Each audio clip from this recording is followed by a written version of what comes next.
Hello again, this is Jack Cox, author of Love Not Fear. What am I going to talk to you about today? Let's just read something to you to start with. It's becoming a pattern, isn't it? Start reading. A once-in-a-lifetime celestial event will happen on this winter solstice, December 21st. Look at the western horizon and you will see Jupiter and Saturn will be conjunct. Best views should be about an hour after sunset. While Jupiter and Saturn align every 20 years, this is the closest they've been in 800 years. From our point of view here on Earth, this is the closest they've been since 1226. Astronomers call this phenomena the Christmas star, or the Star of Bethlehem. The conjunction occurs in the sign of Capricorn, which is often an indicator of productivity, and conjunct with Saturn is overcoming obstacles to creation. It's the starting point of a 20-year cycle where we all have the opportunity for greater productivity at work and in our relationships, and for greater prosperity. But there's far more to it than that. There's more going on in the sky. Now, I'm not an astrologer, but many of my friends are. Let me just pause a little bit now, because I know an awful lot of you don't believe in astrology. You're best ready to turn off. So before you turn off, do I believe in astrology? Well, I don't believe or disbelieve. Excuse me. Some of you think that you've got to believe or disbelieve in everything. Well, no, you don't. There's a middle road. You can keep an open mind. And as I've explained in my earlier video, I don't know, a couple of months ago now, why I have no common sense, I just gave you a tiny sample of some of the weird things I've seen and experienced in my life. So I no longer take a common sense view of life. I know that there's far more going on out there than we can begin to explain through our science or through our religion or through our philosophy or in any other way.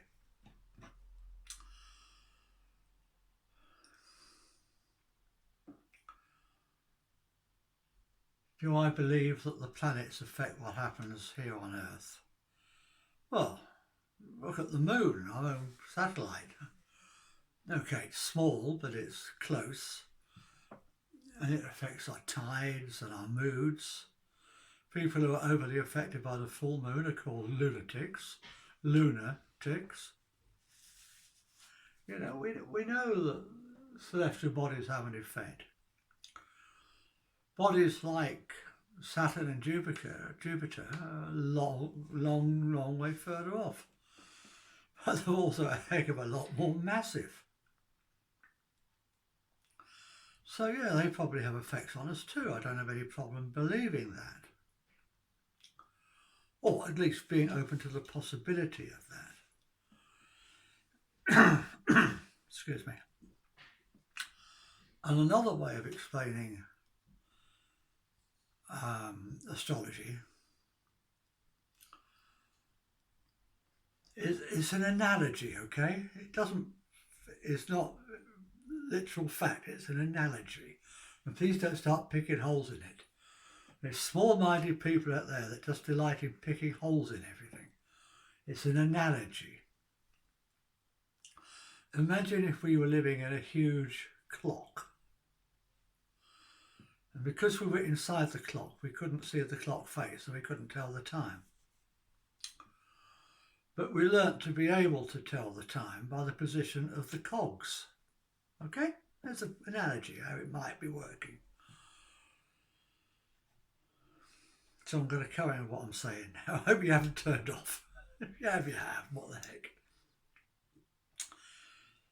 There's far more going on in the sky. I'm not an astrologer, but many of my friends are.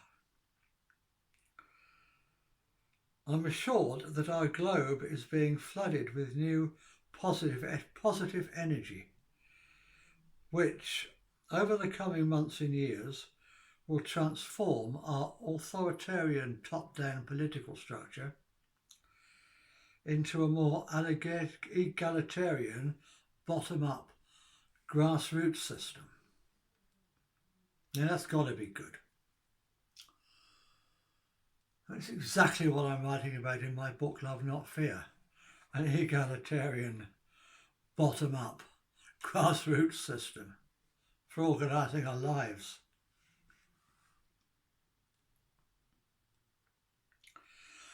This is why the old vested interests are panicking with their Agenda 2130, the Great Reset,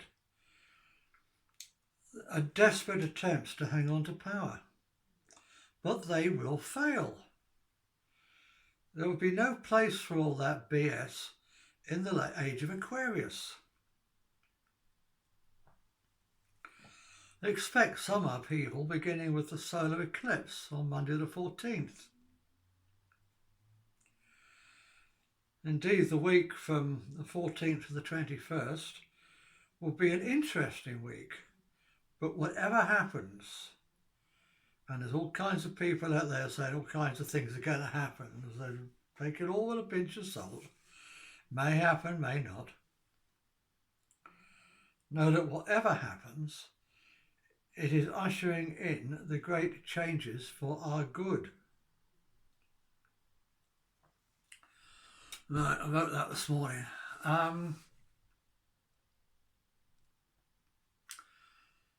So yeah, we're in 2020 and people are equating 2020 with 2020 vision. And I agree with that. People are waking up. This whole situation we're in now with the lockdowns and all that BS. Okay, some people are still falling for all the propaganda, but the government and mainstream media propaganda, but more and more people are waking up.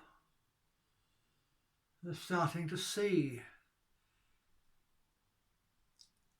Now, those that are still buying into the system, they call us conspiracy theorists. We call them, what do we call them? Ostriches, because they just don't want to see. It's not their fault. They don't want to see. It's not a nice thing to see. They've not just got to realise that the government does not have their best interests at heart, but that everything they've lived all their lives is a lie. They've been living in a lie. They've been living in what I call in my book, the game we did not devise. Well, the rules are stacked against us and in favour of the globalist elite. And it's the globalist elite whose pack of cards is now collapsing, which is why they're doing this great reset and Agenda 2130. It's a panic reaction. Don't worry about it. It's why they're doing what they're doing now with the lockdowns. It's a panic reaction. They're scared of losing their power. Don't worry about it. They are losing their power. That doesn't mean that we shouldn't keep on, just because the astrological stuff doesn't mean we shouldn't carry on working on the ground. Of course we should. We should keep going to demos. Keep not complying. the most important thing, just don't comply. People in other countries have gone far beyond demonstrating now. Burning down banks in Paris.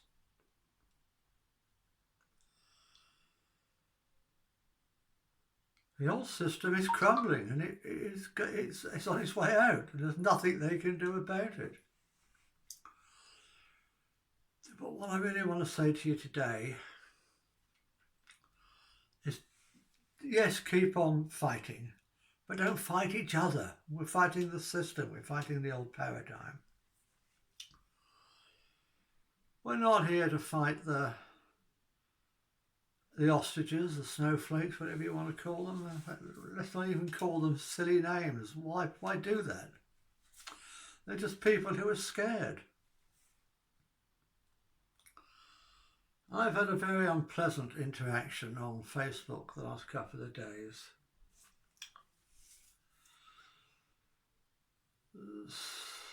People have been attacking free speech, talking about fake news, talking about misinformation. And I'm saying, well, who's to say what's fake? Who's to say what's misinformation? All we can say for certain is if we let everybody speak without censorship, without no platforming, then we can all decide what we choose to believe. But if we're only allowed to see half the evidence, we can't form informed decisions. And people have been really nasty about this. And somebody was talking about somebody brought up, I didn't bring it up, somebody on this thread brought up the electoral fraud in America and accused Trump of, called him some silly name because he wouldn't accept the election results, saying, but there's no evidence. There's no evidence to support Trump's position. So, of course, I found the evidence and I posted it. And do you know what she said? Do you know what she replied to me? Now, you're not going to believe this. You're not going to believe this. I didn't read it. I just deleted it because it was supposed to be propaganda.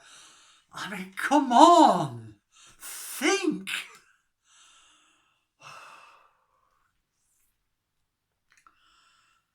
Yeah, people are brainwashed. But what would you do if somebody fainted in the street? Would you say, oh, look at that silly soul's fainted in the street? Or would you rush over and help? You know, so people don't see what we see. That doesn't make them the enemy. They and us have a common enemy, the system.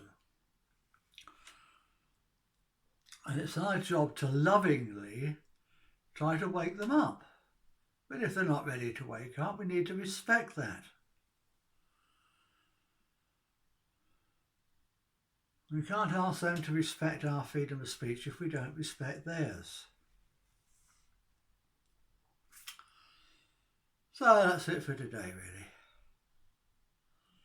Look forward to the better energies to come on planet Earth.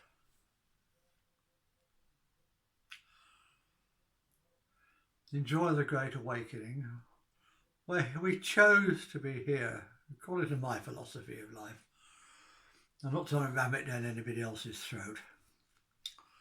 I think we chose to be here at this time, to incarnate here at this time, so we could experience all this stuff. So let's enjoy it. Let's enjoy it. Let's enjoy the show. Namaste.